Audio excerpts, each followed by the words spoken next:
योग योगेश्वर महापुर रामलाल जी, योग मार्तंड मूलकेश्वर भगवान, हम सभी के प्राणाधार सतस्वरूप सदगुरु स्वामी देवदास महाराज जी के श्री श्री चरण कमलों में साष्टांग दंडवत प्रणाम स्वीकार हो। हे प्रभु, आप जी की कृपा करना आशीर्वाद से ये सब आरम्भ करने जा रहे हैं। इस सत्संग में जो भी ज्ञान देंगे प्रभु आप जी स्वयं देंगे। इन ज्ञान का अनुभूति भी आप इस समय स्वयं कराएंगे। और आप जी के चरणों में यही विनती है, आप जी के दिए हुए इस ज्ञान को अनुभूत करके हम अपना जीवन और जन्म धन्य बना ले, यानी कि दिन प्रतिदिन परमात्मा के साक्षात्कार करने के पथ पर आगे बढ़े। और इसी जन्म में हे प्रभु आप जी के चरणों में यही विनती है कि हम अपनी आत्मा का साक्षात्कार कर ले और परम पद यानी कि आप जी के चरणों के दिव्य अविनाशी पद को हम प्राप्त करें। इसी प्रार्थना के साथ आप जी के चरणों में साष्टांग दंडवत प्रणाम स्वीकार हो। भू सुखदेव भगवान की।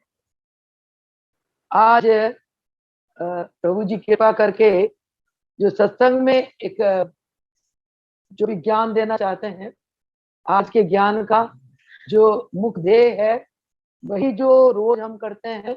और अभी भी प्रार्थना में मैंने कहा आपको कि परमात्मा की प्राप्ति की और प्रभु प्राप्ति की और हमारा सत्संग का मेन ध्येय है कि हमें ऐसा ज्ञान मिले कि हम अपना जीवन को इस ढाल में ढाल दे कि दिन प्रतिदिन हर पल हर घड़ी हम प्रभु प्राप्ति और आगे बढ़े। जैसे कल महाराज जी ने ये कहला था कि भगवान को प्राप्त करने के लिए हमारे अंदर अटूट श्रद्धा होनी चाहिए। श्रद्धा के बिना हम कुछ भी कर्म करते हैं वो कर्म निष्फल जाता है। श्रद्धा के साथ कुछ भी कर्म करें वही कर्म सफल होता है। और भगवान को प्राप्त करने के लिए तो ये श्रद्धा, आस्था, विश्वास और प्रेम अत्यंत आवश्यक है। आज का जो सत्संग का जो विषय है वो भी यही है कि परमात्मा को प्राप्त करना है। परमात्मा को प्राप्त करने के लिए आज महाराज जी फरमाते हैं कि निष्काम सेवा, सेवा जिस सेवा के पीछे हमारे अंदर कोई कामना ना हो, कोई वासना ना हो। अगला प्रश्न आता है इस निष्काम सेवा को हम करें कैसे, निष्कामता आए कैसे।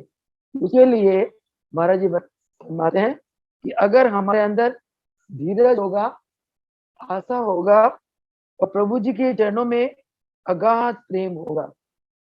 धीरज, आस्था और प्रभु जी के चरणों के प्रति अगाध प्रेम रखते हुए हम कर्म करेंगे तो एक दिन हम हमारा कर्म जो है वो निष्काम होगा और एक दिन हम परम पिता परमेश्वर को प्राप्त कर लेंगे। यानी कि महाराज जी के दिव्य स्वरूप के साथ हम एक हो जाएंगे, हम अभिन्न हो जाएंगे। महाराज जी फरमाते हैं कि जैसे एक पौधा है, एक पौधे को माली अपने बाग में लगाता है और उसे खाद देता है, उसकी जड़ों में पानी देता है और उस पौधे को जब उचित हवा मिलती है और उचित तापमान मिलता है तब वो पौधा पनपता है। पनप कर वो पौधा बड़ा होता है। बड़ा होकर वो पौधा एक दिन फल देता है और वो फल का हम सेवन करते हैं। तो माली को बीज बोने से लेकर फल की प्राप्त करने तक उसको बहुत ही धीरज रखना पड़ता है, धैर्य साधना पड़ता है। धैर्य के साथ जब वो कार्य करता और आस्था, उसके अंदर ये आस्था होती है कि हाँ मैंने बीज बोया, इसका पौधा जरूर, बीज से पौधा फूटेगा, अंकुर फूटेगी, पौधा होगा, पौधा बड़ा होगा, उसके बाद फल लगेगा। ये एक माली की बीज बोने से लेकर फल के प्राप्ति तक एक आस्था माली के अंदर बनी हुई है। उसी प्रकार महाराज फरमाते हैं कि जब हमारे अंदर भगवान के प्रति पूर्ण आस्था होगी और एक विश्वास होगा कि कभी ना कभी भगवान हमें मिलेंगे, हमारा साक्षात्कार भगवान के साथ होगा, हमें इसी आत्मा में परमात्मा के दर्शन होंगे। जब इस आस्था के साथ हम बड़े धीरज धरते हुए और प्रेम भाव रखते हुए सदगुरु चरणों की जब सेवा करेंगे तो हम एक दिन उस मंजिल तक पहुंच जाएंगे। एक कवि ने कहा, धीरे धीरे रे मना, धीरे सब कुछ होए, माली सींचे सो घड़ा, ऋतु आए फल सोए। धीरे धीरे रे मना, धीरे सब कुछ होए। जितना आप धीरज के साथ, शांति के साथ, प्रेम के साथ कर्म करोगे, एक दिन उसका आपको फल अवश्य मिलेगा। कैसे? इस प्रकार, माली सींचे सो घड़ा, ऋतु आए फल होए। माली एक पौधे को लगाता है, खाद डालता है, पानी डालता है, उसको हवा मिलती है, उसको धूप मिलती है, और एक दिन उस पौधे से फल लगता है। उसी प्रकार भगवान श्री कृष्ण ने श्रीमद् भागवत में अर्जुन को उपदेश देते हैं कि अर्जुन, तू कर्म कर, निष्काम कर्म कर। यानी कि तू जो युद्ध क्षेत्र में आकर इस युद्ध क्षेत्र से जो तू भाग रहा है, ये तेरा क्षत्रिय धर्म नहीं है। क्षत्रिय धर्म में शास्त्र ये नहीं कहते कि एक क्षत्रिय युद्ध क्षेत्र में खड़ा होकर और वो ऐसे कहाँ पे डर लगे उसको और वो माय में फंस गया और वो से पीछे हटे। कहते ये क्षत्रिय धर्म नहीं है। हमारे धर्म शास्त्र कहते हैं कि क्षत्रिय धर्म क्या है, युद्ध क्षेत्र में जाओ और युद्ध लड़ो। और कहते जब अर्जुन बहुत हार गया, बहुत डर गया, तो भगवान कहते हैं बेटा तू जो तेरा कर्तव्य है उसको कर, इसके फल की कामना मत कर, निष्काम कर्म कर। निष्काम भावना से तू कर्म करेगा फल की इच्छा के बिना, तो जैसा तू कर्म करेगा भगवान तेरे को ऐसा फल जरूर देंगे। जैसे हमारे महाराज जी के जीवन में आता है कि एक बार प्रभु मुलखराज जी ने फरमाया कि एक स्थान, आश्रम के साथ ही एक स्थान था, तो वहां प्रभु जी ने महाप्रभु रामलाल जी के नाम का यज्ञ करना था। तो यज्ञ के लिए पंडाल बनाना होता है, भूमि समतल करनी होती है, सफाई आदि करनी होती है। तो उस यज्ञ स्थान पर एक बहुत बड़ा सा पेड़ खड़ा था। तो मुलखराज प्रभु जी ने महाराज जी को बुलाया और भक्तों को बुलाया कि भाई ये पेड़ है, इस पेड़ को काट के गिराना है। तो सब भगत लग गए कुल्हाड़ी उलाड़ी लेके। तो इतना वो मोटा पेड़ था, वो हिलने का नाम ही ना ले रहे, और जितना वो उसको कुल्हाड़ी मारे वो तो कटे ना। बहुत बुरा हाल हो गया। तो सुबह से लेके शाम तक कुल्हाड़ी मार मार के महाराज जी के जो और अन्य गुरु भक्त थे वो तो हार के इधर उधर हो गए। परंतु महाराज जी बड़े धीरज के साथ लगे रहे, क्योंकि महाराज जी के अंदर एक बहुत महान गुण था कि गुरु आज्ञा का पालन करना। गुरु के वचनों को महाराज जी ने छोड़ना ही नहीं। महाराज जी अंदर गुरु के चरणों की सेवा के प्रति बहुत निष्ठा थी, गुरु के चरणों के प्रति बहुत ज्यादा अगाध प्रेम था। तो महाराज जी ने, भाई गुरु की आज्ञा है, वहां से हिले नहीं, लग रहे। इतने में महाराज जी को घड़ियाल की आवाज सुनाई दी।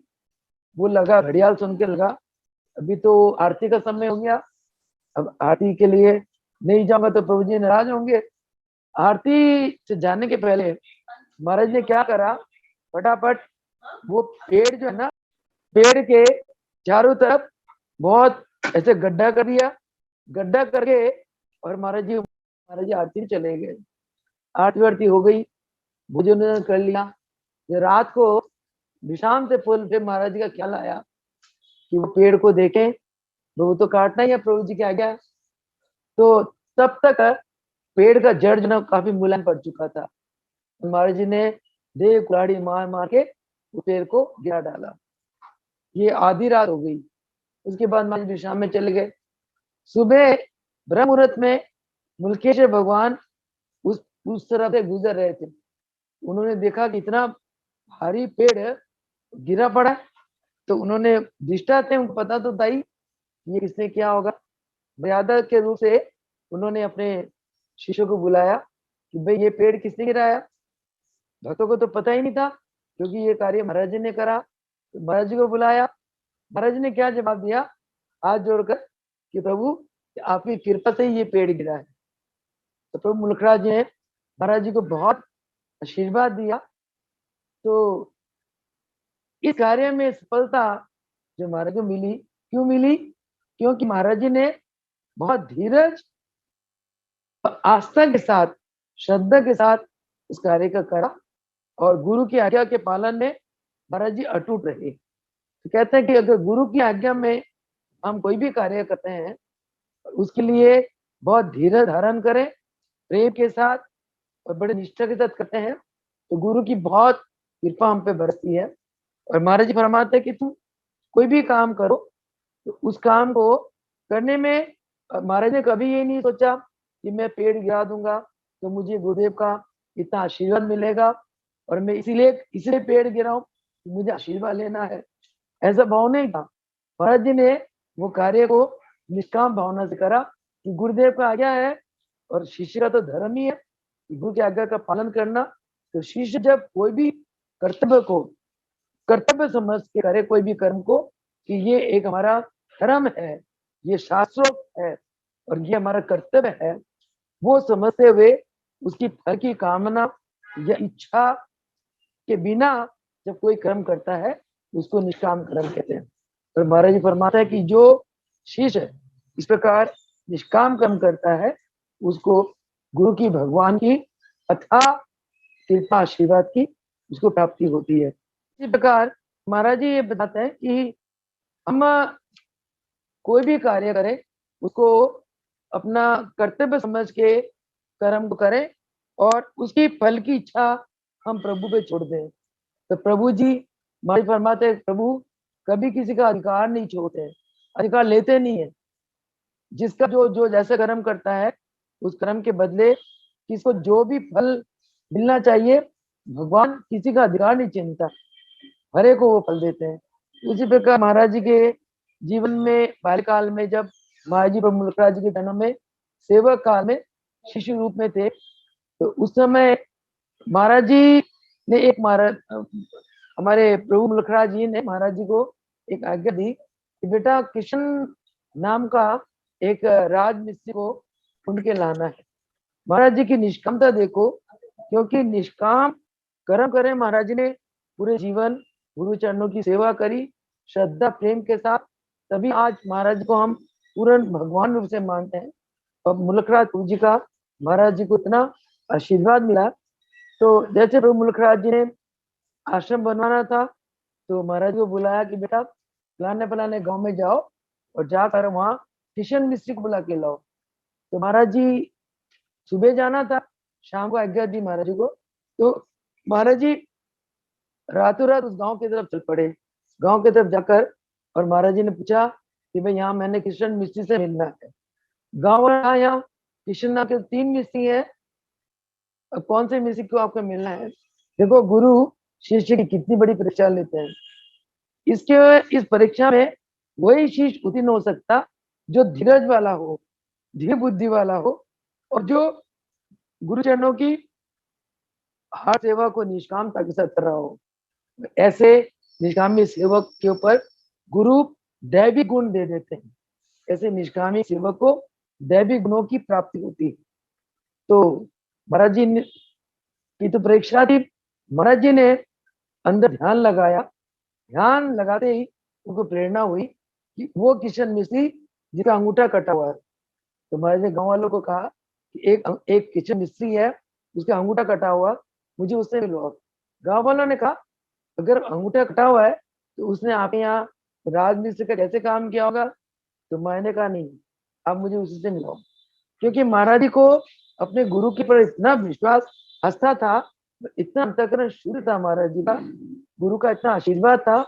महाराज जी ने कहा कि जो मेरे अंदर प्रेरणा मेरे गुरुदेव ने दी है वो गलत नहीं हो सकती। वो अंगूठे कटे मिस्त्री को लेके रातों रात चले गए। सुबह उस मिस्त्री को महाराज जी ने प्रभु मुलकराज जी के चरणों में पेश किया और प्रभु जी ने कहा अरे तुम रात को ही चले गए थे? हाँ महाराज। तो वही मिस्त्री था और उसको महाराज जी ने फिर बहुत कंठ से लगाया प्रभु जी ने महाराज जी को, और महाराज जी की इसकी निष्कामता के ऊपर प्रभु जी ने बहुत आशीर्वाद दिया। फिर जैसे उस मिस्त्री को प्रभु जी ने काम पे लगा दिया, महाराज जी भी उनके साथ साथ चिनाई की सेवा करने लगे।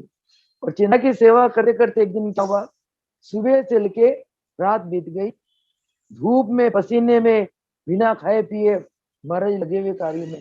तो महाराज तो देख रहे थे और उन्हें देखकर जैसे महाराज के पास गए कि बेटा रोटी लेके गए प्रभु जी, बोला कहा प्रभु जी बेटा भोजन कर लो। और महाराज जी ने बिल्कुल प्रभु जी को देख के दंडवत हो गए, हाथ जोड़ खड़े हो गए। और इतनी धूप में पसीने पसीने हो रहे, भाई लगे हुए सेवा में। तो महाराज ने क्या कहा, देखो कि प्रभु आपकी इतनी कृपा है इस दास के ऊपर कि आपकी कृपा से दास को न भूख लगती है, न प्यास लगती है, न धूप सताती है और न गर्मी सताती है। प्रभु आपकी बहुत कृपा। तभी भी फिर मुलकरा प्रभु जी ने बहुत आशीर्वाद दिया। ये क्या था, ये महाराज जी की धीरज था, निष्काम था। महाराज जी ने इसलिए तो नहीं सेवा करी कि प्रभु जी आज आ जाएंगे, मुझे ऐसे वरदान देंगे, मुझे आशीर्वाद देंगे, ऐसी कोई कामना नहीं थी। महाराज जी के अंदर क्या था कि गुरु चरणों की वचनों को उन्होंने पालन करना है और गुरु की आज्ञा पालन करते हुए गुरु चरणों की जो सेवा है, मैंने बहुत धीरजता के साथ इस सेवा को करना है। तभी महाराज फरमाते हैं कि जो भगत बड़े श्रद्धा और धीरज के साथ और प्रेम के साथ भगवान की चरणों की, गुरु की चरणों की सेवा करता है, तो गुरु के सारे गुण उसके अंदर आ जाते हैं। गुरु की उसके ऊपर बहुत कृपा और आशीर्वाद बरसती है। इसके अतिरिक्त जो अधीर लोग होते हैं, जो काम करने में जिनके अंदर अधीरता आ जाती है, जो बिना सोचे समझे बहुत तेजी तेजी काम करते हैं और काम करते हुए उनके अंदर फल की फल प्राप्ति की बहुत एक अधीरता होती है कि मैं ये काम कर रहा हूँ तो मुझे इसका फल फटाफट मिलना चाहिए। ना मिले तो वो उसके अंदर चिड़चिड़ापन आ जाता है और चिड़चिड़ापन आकर वो स्वयं असंतुष्ट हो जाता है और दूसरों को भी अशांति बढ़ता है। तो इसीलिए महाराज फरमाते हैं कि हमेशा अगाध धीरज रखते हुए बड़े प्रेम के साथ हम अगर जीवन में इच्छा के बिना, फल की इच्छा के बिना अपने जीवन में कर्मों को कर्तव्य समझते हुए अगर हम करते चले तो भगवान की दैविक गुण हमारे अंदर प्रवेश कर जाते हैं। महाराज जी फरमाते हैं कि जब सदगुरु चरणों की सेवा करते हैं, इस सेवा में भी कामना नहीं होना चाहिए, सेवा में इच्छा नहीं होना चाहिए कि हम सेवा इसलिए करें कि गुरुदेव का आशीर्वाद मिलेगा, उनका प्यार मिलेगा, ऐसे नहीं। कहते सेवा में भी अगर तुम कामना रखते हो, वो सेवा भी आपके लिए बंधन रूप है, उस सेवा का भी आपको इतना फल नहीं मिलता। हाँ, सेवा को एक कर्तव्य समझ के करो कि मैं यहाँ बैठी हूँ, मुझे योग सिखाना एक मेरा कर्तव्य है, आश्रम की सफाई करना एक कर्तव्य है, भक्तों को भोजन कराना मेरा कर्तव्य है। जब हम कर्मों को कर्तव्य मानते हुए निष्काम भावना से फल की इच्छा के बिना कर्म करते हैं, तो उस कर्मों से हमारे अंदर दैविक गुण आ जाते हैं। महाराज जी फरमाते हैं कि जैसे एक बीज है, एक बीज के अंदर एक बीज से अनेक पौधे निकलते हैं, अनेक पौधों में अनेक पत्ते होते हैं, अनेक पौधों से अनेक फल निकलते हैं। उसी प्रकार भाई फरमाते हैं ये जो धीरज और प्रेम और निष्कामता, ये ऐसे गुण है कि ऐसे गुण अगर एक शिष्य के अंदर आ जाए तो उसे उस शिष्य के अंदर लाखों करोड़ों गुण उत्पन्न होते हैं। इसलिए और ये गुण तब उत्पन्न होते हैं जो दैविक गुण शिष्य के अंदर आते हैं, जब शिष्य गुरु के वचनों को पूरी श्रद्धा के साथ मानता है। कहते गुरु के एक एक वचन के अंदर लाखों लाखों गुण होते हैं। गुरु ही तो ये सिखाते हैं कि बेटा निष्कामता के साथ सेवा करो। गुरु ही सिखाते हैं कोई भी सेवा करना धीरज के साथ करो। गुरु ही सिखाते हैं कोई भी सेवा करना तो प्रेम के साथ सेवा करो। तो ये जो गुण गुरु शिष्य के अंदर देते हैं, और गुरु हमेशा वचन कहते हैं कि हमेशा निर्मल रहो, सरल रहो, नम्रता में जीवन गुजारो, हर कार्य को करते हुए दूसरों के आगे दूसरों का सुख को देखते हुए कर्म करो, नम्र भावना के साथ, निर्मल शुद्ध हृदय के साथ, बिना अहंकार के सेवा करो। तो उन सेवाओं से गुरु अनेक अनेक गुण शिष्य के अंदर जो दैविक गुण होते हैं, तो गुण देवी देवता को भी दुर्लभ है, ऐसे दैविक गुण गुरु शिष्य के अंदर डाल देते हैं। तो इसीलिए सहजो कहती है, गुण सब गुरु के वचन माही, गुण सब गुरु के वचन माही, यानी कि गुरु के वचनों का पालन करोगे तो आपके अंदर बहुत गुण आ जाएंगे। सहजो शिष्य जो बिसे नहीं, कहते शिष्य वही है जो गुरु के वचन को विसरता नहीं है, गुरु के वचन को पूर्ण रूप से पालन करता है। सब गुण गुरुदेव के शब्दों में है। सहजो कहती है, गुरुदेव के एक एक शब्द में सभी गुण होते हैं।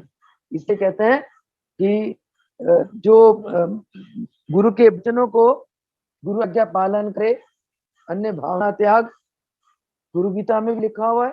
भगवान शंकर ने मां पार्वती को गुरु की महिमा बताते हुए बताया कि गुरु आज्ञा पालन करे, अन्य भावना त्याग, श्री गुरु चरण सरोज में कलिसम हो अनुराग, मुख में गुरु के ब्रह्म है, गुरु की दया महान, दया करे गुरुदेव यदि मिल जाए भगवान। इनके गुरु के अंदर इतनी पावर है कि वो शिष्य को भगवान से मिला सकते हैं। ये तब कब होगा जब हम गुरु के एक एक वचनों को मानेंगे। सहजो कहती है, शिष्य वही जो गुरु के वचनों को, यानी कि गुरु के आज्ञा को मानता है, गुरु के वचनों को हमेशा याद रखता है। तो तभी महाराज जी हमें जितने वचन दे गए, अगर हम उन वचनों का पालन करें तो सभी हम सर्वगुण संपन्न बन सकते हैं। गुरु के वचन क्या है? क्या है गुरु के वचन? ये है कि योग करो, साधना करो, आसन करो, क्रियाएं करो, प्राणायाम करो, सत्संग करो, स्वाध्याय करो, अच्छे योग के ग्रंथ पढ़ो, सत्पुरुषों का संग करो, और सुबह शाम आरती चालीसा पूजन ध्यान भजन करो, और अजपा जाप करो, महामंत्र का जाप करो। महामंत्र के जाप का इतना लाभ है कि महामंत्र जाप से हमारे अंदर जो आसुरी वृत्तियां हैं, काम क्रोध लोभ मोह अहंकार, सबका नाश हो जाता है और हम नीच से बहुत उच्च कोटि के बन जाते हैं। तो इसलिए कहते हैं कि जो सेवक अपने स्वामी के मौज में चलता है, गुरुदेव के आज्ञा का पालन करता हुआ जो सेवक गुरु की मौज में रहता है और निष्कामता के साथ, धीरज के साथ, प्रेम के साथ कर्म करता है, सेवा करता है, तो गुरु एक दिन उसको अपना स्वरूप बना देते हैं। वो हमने देखा, प्रभु मुलखराज जी रामलाल प्रभु जी के अनन्य भगत हुए। रामलाल प्रभु जी एक ही बात कही, बेटा हर पल श्वासों में ध्यान लगाओ, मन को प्राणों में लय कर दो, और मूलाधार चक्र से तो रामलाल जी ने मुकेश्वर भगवान का ध्यान लगवाया। मूलाधार चक्र में गणपति जी के दर्शन हुए रिद्धि सिद्धि के सहित। उसके बाद सफर में स्वादिष्ठान चक्र में ब्रह्मा के दर्शन हुए। जब रामलाल प्रभु जी के साथ मुलखराज प्रभु जी रेल में जा रहे थे, उनको समाधि लग गई। समाधि में चारों वेदों के साथ भगवान ब्रह्मा है, यानी कि उनका स्वादिष्ट चक्र खुल गया। भगवान ब्रह्मा ने चारों वेद का ज्ञान दिया मुकेश्वर भगवान को। ऐसी एक उच्च अवस्था के मालिक मुकेश्वर भगवान कैसे बने? क्योंकि रामनाथ प्रभु जी के चरणों में जब मुकेश्वर भगवान आए थे, उन्होंने कहा कि मुझे पत्री दे के बता दो मेरे भगवान कब मिलेंगी। तो अभी तो दीक्षा भी नहीं ली थी। रामलाल प्रभु जी ने एक ही बात कही, बेटा हम ओखरा मंडी जा रहे हैं, 7 दिन के बाद लौटेंगे, तब तक तुम ध्यान में बैठो और वहां से आके हम तुम्हें बता देंगे कि तुम्हें भगवान कब मिलेंगे। तो देखो, एक बात कहके चले गए, तो उनके अंदर बड़ों की आज्ञा का पालन करने की इतनी निष्ठा थी, उनको तो पता ही नहीं रहा ये बहुत बड़े गुरु हैं, भगवान है, मेरे सतगुरु हैं, ज्ञान नहीं था। परंतु एक आज्ञा का पालन कर ली तो मुल्कराज जी ध्यान में बैठ गए। जब रामलाल प्रभु जी ने देखा ये बच्चा इतना आज्ञाकारी है, मेरे वचनों को बड़े निष्ठा धीरज के साथ पालन किया है, कोई चंचलता नहीं, कुछ नहीं, आराम से धीरज के साथ 7 दिन तक ध्यान में बैठे रहे, उसका कितना फल दिया। रामलाल प्रभु जी ने मुल्कराज प्रभु जी को अपना स्वरूप ही बना दिया। कितनी बड़ी बात है ये। तो इसीलिए कहते हैं कि जब हम गुरु की आज्ञा का पालन करते हुए कोई भी कर्म धीरज के साथ, निष्कामता के साथ और प्रेम के साथ करते हैं तो गुरु हमें हमारा पद बहुत उच्च कोटि का बना देता है। तो गुरु हमें सब कुछ दे देते हैं। और इसलिए जैसे कहते हैं कि एक पेड़ के जड़ों में माली जितना खाद और पानी डालता है उतना पेड़ हरा भरा हो जाता है। उसी प्रकार हम जितना धीरज, निष्ठा और प्रेम के साथ गुरु चरणों की सेवा करेंगे उतना ही गुरु हमारे अंदर सद्गुण डाल देंगे, उतने ही हम हरे भरे हो जाएंगे, यानी कि दैवी गुणों से हम संपन्न हो जाएंगे। और महाराज जी फरमाते हैं इसलिए कि सेवक का क्या धर्म है, कोई भी कर्म को करते हुए जल्दबाजी ना करे, बड़े धीरज के साथ कर्म करे और योग्यता के अनुसार गुरु उस कर्म का फल आपको जरूर देते हैं। इसीलिए कहते हैं कि जो दूरदर्शी और धैर्यवान सेवक होते हैं, भगत होते हैं, वो दुर्बल और भीरू न होकर निष्काम भावना से गुरु चरणों की सेवा करते हैं और धीरे धीरे शने शने कदम उठाते हैं और एक दिन वो परमात्मा को प्राप्त करने में सफल हो जाते हैं। तो इसीलिए महाराज जी फरमाते हैं कि जिन्होंने भी योग, प्रेम, भक्ति मार्ग और श्रद्धा का सहारा लिया, धीरज का सहारा लिया, उनको प्रभु जी ने पूरन ऊपर मंजिल तक पहुंचा दिया।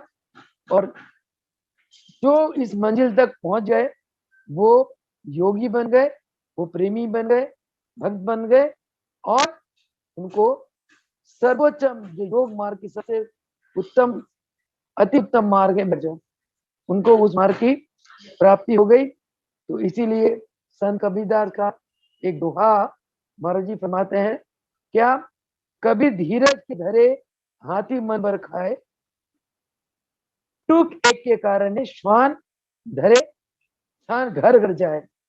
हाथी मस्त रहता है, हाथी को बहुत धीरज है और धीरज के कारण लोग हाथी को खाना भर पेट खिलाते हैं, परंतु श्वान क्या करता है, एक टुकड़ा रोटी के लिए घर घर में जाता है और लोग दूध खाते हैं, दे देता है, कोई डंडा मार देता है। तो इसलिए महाराज जी फरमाते हैं कि हमें किसी भी कार्य करने के लिए अधीर नहीं होना।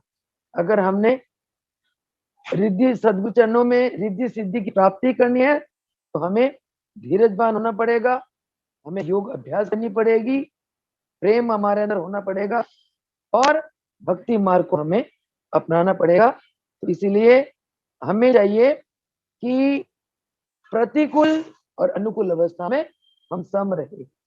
ज्यादा हर्ष हो तो भगवान का शुक्राना करें, ज्यादा उछले ना, अधीर ना हो, और हम कष्ट में हो तो हम सब्र करें कि सब्र का फल कहते हैं ना, सब्र का फल मीठा होता है। तो ये गुरुदेव का इस प्रकार का ज्ञान है कि हमें अगर मंजिल तक पहुंचना है तो हमें इन गुणों को अपनाना पड़ेगा। कौन से गुण?